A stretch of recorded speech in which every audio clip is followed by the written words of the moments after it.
ರಾಜ್ಯದಲ್ಲಿ ಕಾಂಗ್ರೆಸ್ ಪಕ್ಷದಲ್ಲಿ ವಾಲ್ಮೀಕಿ ಹಾಗೂ ಎಸ್ಟಿ ಸಮುದಾಯದ ನಾಯಕ ಸತೀಶ್ ಜಾರಕಿಹೊಳಿ ಅವರಿಗೆ ಪರ್ಯಾಯ ನಾಯಕರನ್ನ ಬೆಳೆಸಲು ಉಪಮುಖ್ಯಮಂತ್ರಿ ಡಿಕೆ ಶಿವಕುಮಾರ್ ಅವರು ಶ್ರೀರಾಮುಲು ಅವರನ್ನ ಎತ್ತಿ ಕಟ್ಟುತ್ತಿದ್ದಾರೆ ಎಂದು ಶಾಸಕ ಜನಾರ್ದನ ರೆಡ್ಡಿ ಆರೋಪಿಸಿದ್ದಾರೆ. ಮಾಧ್ಯಮಗೋಷ್ಠಿಯಲ್ಲಿ ಮಾತನಾಡಿದ ಅವರು, ರಾಮುಲು ಪಕ್ಷ ಬಿಟ್ಟು ಹೋಗೋದಾದ್ರೆ ಹೋಗ್ಲಿ, ಆದ್ರೆ ನನ್ನ ವಿರುದ್ಧ ಆರೋಪ ಮಾಡಿ ಹೋಗೋದು ಬೇಡ.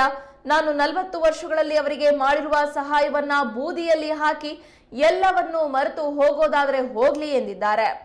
ನಾನು ಭಗವಂತನನ್ನ ನಂಬಿದ್ದೇನೆ, ಕರ್ಮ ಯಾರನ್ನೂ ಬಿಡೋದಿಲ್ಲ ಎಂದಿದ್ದಾರೆ. ಮುಂದಿನ ದಿನಗಳಲ್ಲಿ ಎಲ್ಲಾ ವಿಷಯವನ್ನ ವಿಸ್ತಾರವಾಗಿ ಹೇಳ್ತೇನೆ ಎಂದಿದ್ದಾರೆ. ವಿಜೇಂದ್ರ ಅವರು ಬಿಜೆಪಿ ರಾಜ್ಯಾಧ್ಯಕ್ಷ ಅಂತ ತೀರ್ಮಾನ ಮಾಡಿದ್ರೆ ನಾವು ಒಪ್ಲೇಬೇಕು. ಮೋದಿ ಪ್ರಧಾನಿ ಅಭ್ಯರ್ಥಿ ಅಂತ ಹೇಳಿದಾಗ ಅಡ್ವಾಣಿ ಸಹಿತ ಎಲ್ಲರೂ ಕೆಲಸ ಮಾಡಿದ್ದಾರೆ. ಹಾಗೆ ವಿಜೇಂದ್ರ ಅವರನ್ನ ಅಧ್ಯಕ್ಷ ಅಂದ ಮೇಲೆ ನಾವು ಒಪ್ಪಬೇಕು. ಅದು 4 ಜನರಿಗೆ ಇಷ್ಟ ಅಲ್ಲ ಅಂದ್ರೆ ನೀವು ಅವರ ಜೊತೆಗೆ ಹೋಗಿ ನಿಂತರೆ ಸರಿಯಲ್ಲ ಎಂದು ಕುಟುಕಿದ್ರು.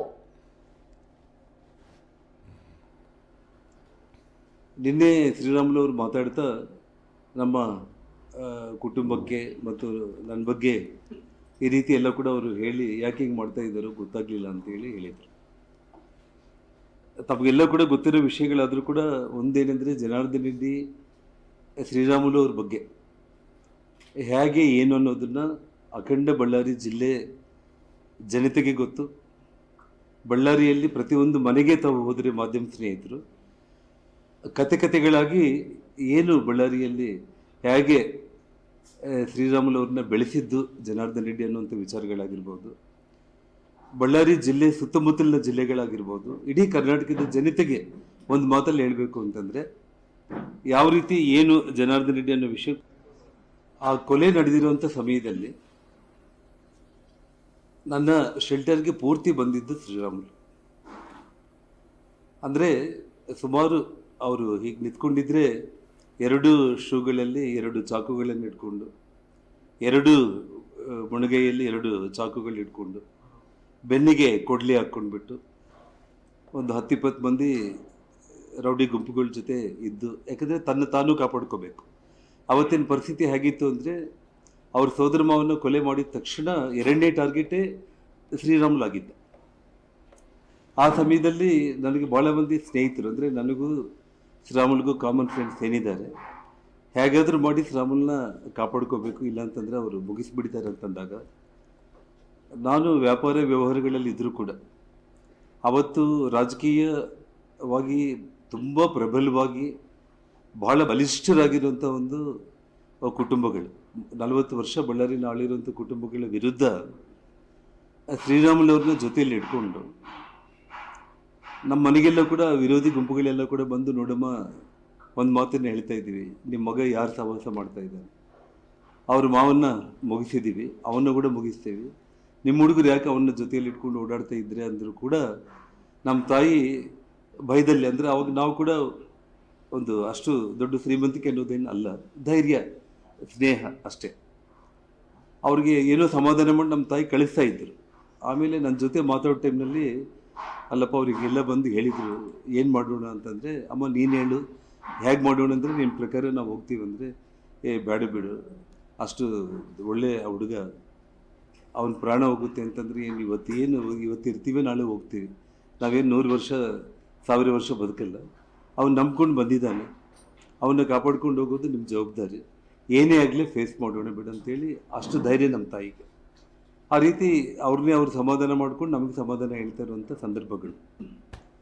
ಇವರ ಸೋದರ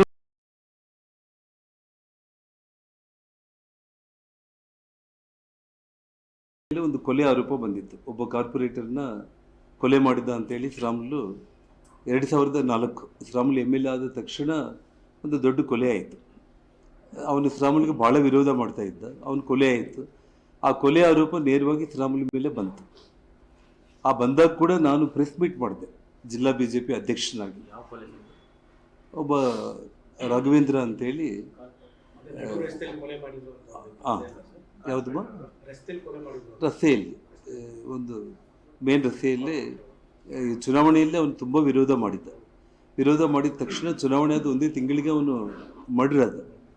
ಅವನು ಮರ್ಡರ್ ಆದರೆ ಆ ಕೊಲೆ ಆರೋಪ ಶ್ರೀರಾಮುಲು ಅವ್ರ ಮೇಲೆ ಬಂತು. ಆ ಬಂದಾಗ ನಾನು ಒಂದು ಪ್ರೆಸ್ ಕಾನ್ಫರೆನ್ಸ್ ಕೂಡ ಮಾಡಿದೆ ನಾನು. ಅಂದರೆ ಅವರು ದಿವಾಕರ್ ಬಾಬು ಅವರ ಬ್ಯಾಕ್ಗ್ರೌಂಡ್ ಎಲ್ಲ ಹೇಳ್ಕೊತ ಇಡೀ ನಿಮ್ಮ ಇತಿಹಾಸದಲ್ಲಿ ನೀವು ಎಷ್ಟೆಲ್ಲ ಕೊಲೆಗಳು ಮಾಡ್ತಾ ಬಂದಿದ್ರಿ, ಅದರಲ್ಲಿ ಶ್ರೀರಾಮುಲು ಅವರು ಸೋದರ ಮಾವನ್ನು ಕೂಡ ನೀವು ಕೊಲೆ ಮಾಡಿರುವಂಥದ್ದನ್ನು ಮಾತನ್ನು ಹೇಳಿದೆ. ಅದು ಡಿಫಾರ್ಮೇಷನ್ ಕೇಸು ಹಾಕಿದ್ರು. ಆ ಕೇಸು ಸುಮಾರು ಅಂದರೆ 20 ವರ್ಷಗಳ ನಂತರ ಮೊನ್ನೆ ಕೋರ್ಟಲ್ಲಿ ಕ್ಲೋಸ್ ಆಯಿತು ಮತ್ತು ಅದ್ರ ಮೇಲೆ ಅವರು ಹೈಕೋರ್ಟ್ ಕೂಡ ಹೋಗಿದ್ದಾರೆ. ಆ ಕೊಲೆಗೆ ಫೈನಾನ್ಸ್ ಮಾಡಿದ್ದು ಸೂರ್ಯನಾರಾಯಣ ರೆಡ್ಡಿ ಅಂತೇಳಿ. ಈ ವಿಷಯ ನಾನು ಹೇಳುವಂಥದ್ದಲ್ಲ, ಶ್ರೀರಾಮುಲು ಅವರು ನಮ್ಮ ಮಾವನ್ನು ಕೊಲೆ ಮಾಡಿಸಿದ್ದು ದಿವಾಕರ್ ಬಾಬು ಅವರು, ನಾರಾಯಣ ರೆಡ್ಡಿ ಅವರು ಸೇರಿ ಸಂಪೂರ್ಣವಾಗಿ ಹಣ ಒದಗಿಸಿದ್ದು ಸೂರ್ಯನಾರಾಯಣ ರೆಡ್ಡಿ. ಇವತ್ತು ಅವರೆಲ್ಲ ಕಾಂಗ್ರೆಸ್ ಪಕ್ಷದಲ್ಲಿದ್ದಾರೆ. ಇವತ್ತು ಅದೇ ನಮ್ಮ ಶ್ರೀರಾಮುಲು ಅವ್ರನ್ನ ಕೊಲೆ ಮಾಡಬೇಕು ಅಂತೇಳಿ ದಿನ ಬೆಳಿಗ್ಗೆ ಆದರೆ ಒಂದು ಗುಂಪನ್ನೇ ಕಟ್ಕೊಂಡು ತಾನೇ ಪ್ಲ್ಯಾನ್ಗಳೆಲ್ಲ ಮಾಡ್ಕೊತ ನಾಳೆ ನಾಡಿದ್ದು ಅಂತೇಳಿ ಪ್ಲ್ಯಾನ್ ಮಾಡ್ಕೊತ ಇದ್ದ.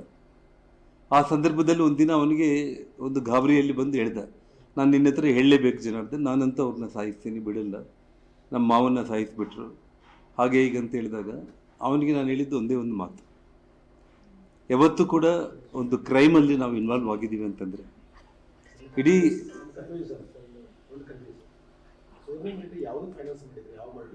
ಶ್ರೀರಾಮುಲು ಅವರ ಸೋದರ ಮಾವನ ಕೊಲೆ